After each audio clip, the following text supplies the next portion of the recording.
Well, Mali's Foreign Minister Abdoulaye Diop has summoned France's ambassador to Bamako. That's following comments made by President Emmanuel Macron questioning the legitimacy of the Malian authorities overseeing a transition to elections after two coups in just over a year. Officials in Mali say France's remarks are unfriendly, disagreeable, and are likely to harm the development of friendly relations between the two countries. Mali's foreign minister has called for the two sides to take a constructive approach and prioritize countering terrorism. Tensions have been rising since France announced that it was drawing down its military presence in Operation Barkhane, which is a counter-terrorism mission in the Sahel region.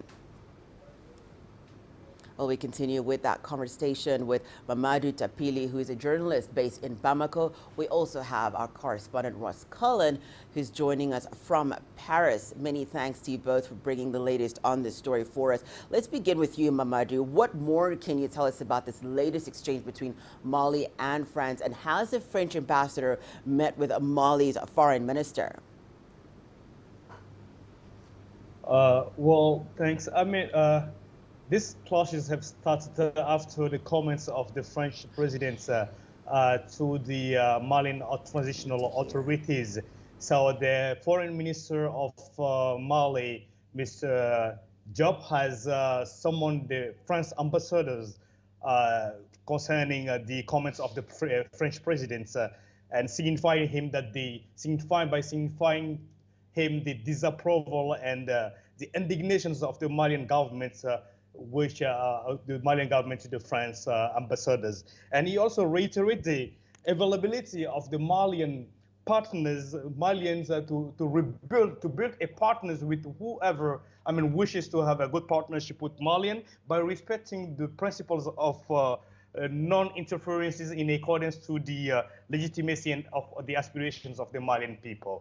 So that's which they had those clash between the ambassadors of and the Malian foreign minister due to the comments of the president of France, Emmanuel Macron, last week.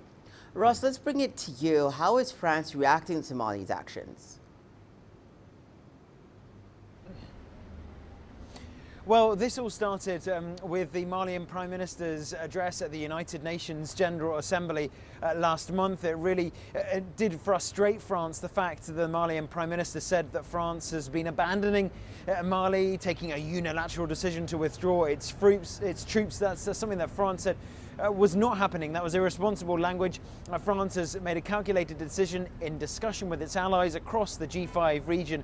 So not just Mali, but also Mauritania, Niger, Burkina Faso and Chad as well, to start to draw down its troops based in the region. More than 5,000 soldiers there. Operation Barkhane, as you mentioned, attack fighter jets, helicopters, transport, aircraft as well, with armoured personnel carriers, all the logistics surrounding that kind of mission, which has been there in place since 2014. France announcing a drawdown and Mali's Prime Minister really going on the offensive at the United Nations General Assembly. France didn't believe that was the best place for him to make those kind of comments, and really came back at the Malian Prime Minister and said that it was frustrating the way that he had laid out that argument. That is certainly not what France is doing. France is firm that it is not abandoning the region. This is making a strategic and planned withdrawal. Mamadou, how is this situation between Mali and France likely to affect the fight against insurgents, which we know is still ongoing in Mali? Yeah, it's this withdrawal announced by the French government. It's really very complicated situations because French government has announced the withdrawal of its troops in the north, which represents it's represented by 5,100 soldiers on the ground in the septentrional part of the north of Mali. And today, by this withdrawal of more than half of these troops, like 3,000 people, will be left like 2,000 people, which will be represented by a force called Takuba, converted to Takuba. And this, of course, will affect a lot the area because it's difficult to control all these borders. And this part that we call the zone of the three borders, which is Mali, Burkina, and Niger, in the middle, this part, which is really occupied by the insurgents, mainly the ISIS and Al-Qaeda people, while these French people are withdrawing their troops, it will be difficult for the Malian to control Malian state, to control these zones. And of course, that will affect the north, and mainly even it's going to grow throughout the center. So that's really the main question that it's rising in people's mind.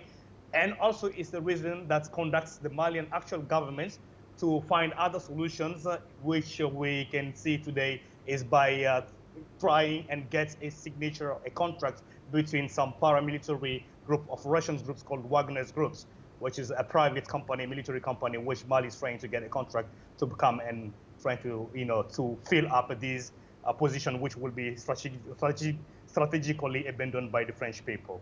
Ross, on the back of what Mamadou has said about that plan for Mali to recruit Russian mercenaries, well, that's what's being reported in the fight against militants. France had expressed concerns regarding that, bringing in those Russian mercenaries into Mali. From what you're hearing, Ross, how much is the issue of Russian mercenaries in Mali weighing in on this situation?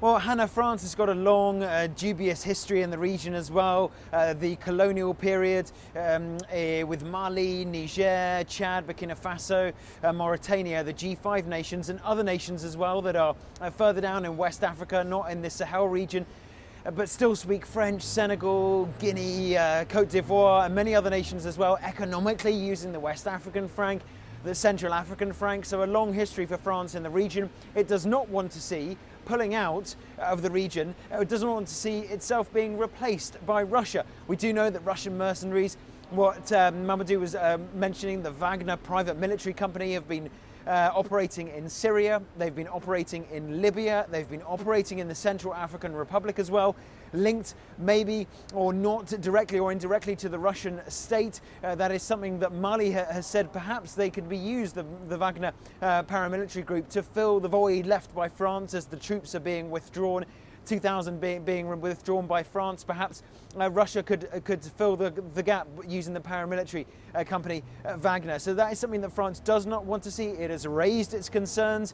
It does not want to see Russia in its own backyard. As something that France has long considered Africa its domain, where it is the central leading player, particularly on the United Nations Security Council. And that is where it had the largest part of its empire. That's where the legacy of the French language remains. And I've mentioned as well other ties economically as well to the region. So for France to pull out and for Russia to replace France indirectly through the use of mercenaries is something that Paris couldn't countenance, and something that Paris has made very strongly, openly, said that it does not want to see that happen, and it will be continuing conversations to ensure that that does not happen. But Mali's Prime Minister saying, essentially, if France is pulling out, we do need some help when it comes to the security issues, trying to disarm and dismantle these armed groups operating in the region. So if France is pulling out, it might look elsewhere. Bamako might be looking elsewhere, perhaps to the Wagner paramilitary company to fill that void. Thank you so much for that, Ross. And Mamadou Tapili speaking to us from Bamako, and Ross Cullen speaking to us from Paris. Thank you so much to you both.